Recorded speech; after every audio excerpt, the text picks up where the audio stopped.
CBS Sports put out the 12 non-quarterbacks under the most pressure.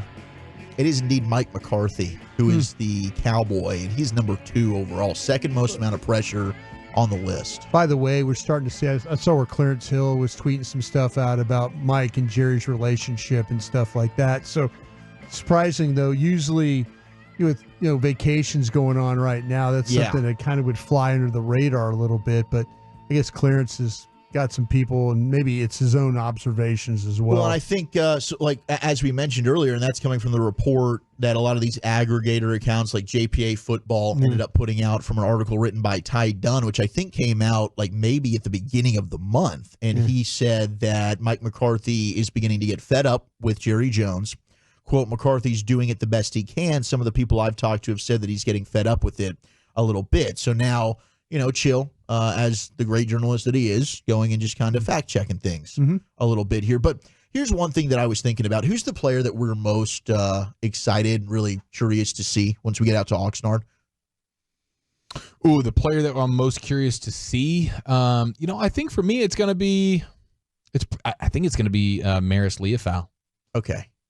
I mean, I don't know if you were looking for a superstar name there. No, I was looking for one specific name.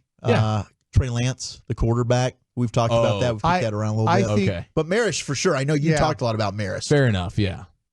Trey Lance might be the most scrutinized player when we get to training camp. He might be the one that when we have 3 live mics and things like that every day we talk about in 7-on-7 and 9-on-7 and 1-on-1s and all.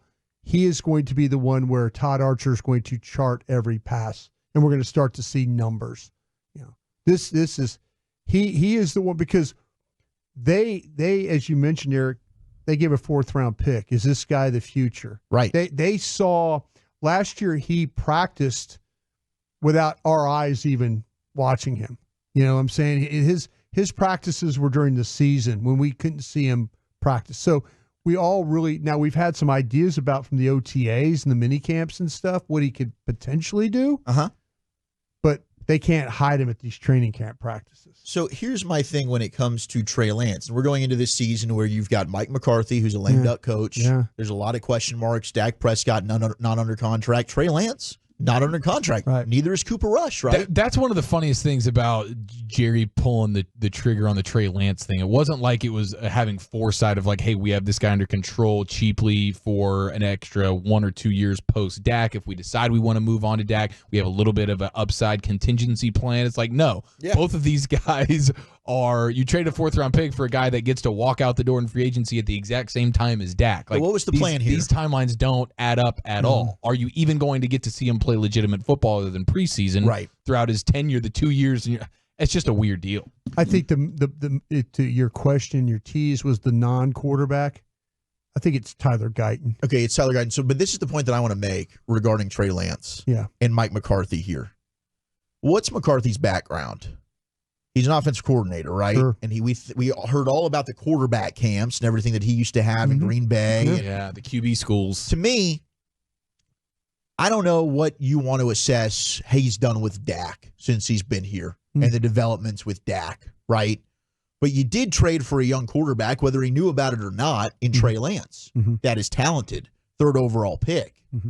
I think you can get an assessment based on Mike McCarthy. And are you still this quarterback guru type of guy, this great offensive mind, a little bit based on the development that we're going to see from Trey Lance? I wonder, I think Mike McCarthy will be a professional about this. I think that, because there's a side that he could say, well, listen, ownership, front office doesn't think anything of me. They gave me no extension. Any other job, he would have probably had an extension. But they didn't get an extension. So, yeah, you want to ride with Dak and try and, and develop and get Dak to play at an MVP level like he did last year. But how much you really interested in getting Trey Lance ready for somebody else, or even giving Jerry Jones in the front office a look at Trey Lance? You're like, whoa, bro, I'm on the last year of a contract here. You want me to practice with this kid and give him reps and all that and try and see if he's any good? I'm sure Mike is handling it in a professional way, but there's a side of me to believe that kind of like, no, I'm not interested in developing this guy to see what this guy really, really is. I got to save my job here, and I'm going to do everything in my power to get Dak Prescott ready to have another MVP type season. Sure. So and maybe that's the case. But if there was an extension involved where Mike was going to be here, then how he could be committed to like, well, maybe Dak's not going to be here, but I need to figure out something. They're gonna use Trey Lance, but how intense is Mike McCarthy's coaching going to be? Do you understand what I'm saying? I think that's totally fair. That's absolutely fair. You're not giving me a chance here. You're giving me a chance, but I got to prove it to you. That kind of thing. Yeah, look, you've won 12 games the last 3 years. I understand that. But, I mean, I guess when you're looking at, okay, are we going to pay Dak Prescott $60 million, and what other option do you have? Right. If I'm Mike McCarthy, and all of a sudden I can say, hey, look at what Trey Lance has done in preseason and training camp. Yeah. I've done a good job of bringing him along here. That can be our future. And he does enough this season to where maybe the Cowboys are feeling, look, we did have 3 straight 12 years wins. What is Mike McCarthy, what loyalty does he have to Jerry Jones and them to develop Trey Lance here for anybody right now? If he doesn't have any loyalty, but it is the job. It is his job. And I think Mike will do his job. But there's a side of me that kind of is like, why? Why would I, I would also look at that and say, hey, if Trey Lance hasn't developed at all, what good are you? Yeah. Right? Yeah. Again, to me, that's further indication for me to move on. I got nothing that I can look at outside of, yes, the winning. And I do believe Mike McCarthy is a good head coach. Yeah. I don't think that he is the offensive guy anymore with the way that the league has moved on. To me, the success for this offense this past year was Dak essentially being your offensive coordinator on the football field. I think that's what that was. That's a fair assessment. I don't think it was Mike changing things with his play calling. I think it was Dak saying, dude, we're done with this crap. How about I'm taking over here. Well, how about the first 4 or 5 weeks of the season? Right. It's like Dak, which I think was Mike. Yeah, it's like Dak saved after the San Francisco game. Yeah. You would think that Dak kind of saved the season with him and CD and how they started. Agreed. And Jake Ferguson and others. But, yeah, I think that, hey, the first 5-6 weeks, it was about Mike McCarthy and this, trying to get it. And now Dak's like, well, bro, we can't do it that way. We can't go 9 inches at a time here offensively. No. I'm throwing the ball with numbers that reflect Drew Brees' final season when he was a noodle arm at 40 years old. So I don't think Mike is any longer, and maybe he was when he was with Green Bay. Yeah. But when you're talking about these offensive minds that are now the upcoming best in the sport, we talk about the McVays, the Shanahans, the O'Connells, right? Ben Johnson. With some of these guys that I think that they've evolved. They've passed Mike. So now I understand exactly what LaFleur. Sure, there's several others. But if I can't, what am I relying on you to do? Like, I think he's proven to bring a winning foundation. There's no question about that. But if I don't really want you being the play caller on offense, and then quarterbacks was kind of your other thing that I looked at, okay, can you develop and groom a quarterback? Because if you decide to move on from Dak and you keep Mike McCarthy and your solution then is to go get said young quarterback, right? I didn't see you do anything with Trey Lance. Yeah. What makes me feel good that we're going to draft a quarterback and you're going to do something with him? That's maybe why Mike McCarthy has to try and do something with Trey Lance. Yeah. That would be his. I think this is going to be, to me, I'm looking at the development of Trey Lance as somewhat of a reflection on Mike McCarthy. Yeah, I just think that it's unless he's just so awesome during the preseason or something, but unfortunately, maybe Trey Lance just isn't very good, and that's hard to lump on him too.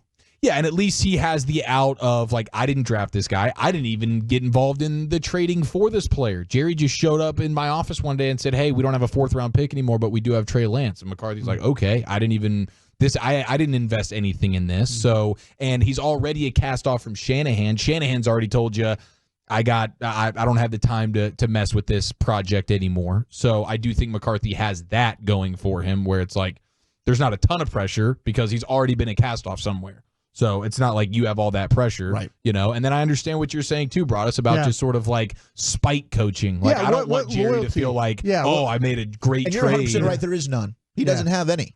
Yeah.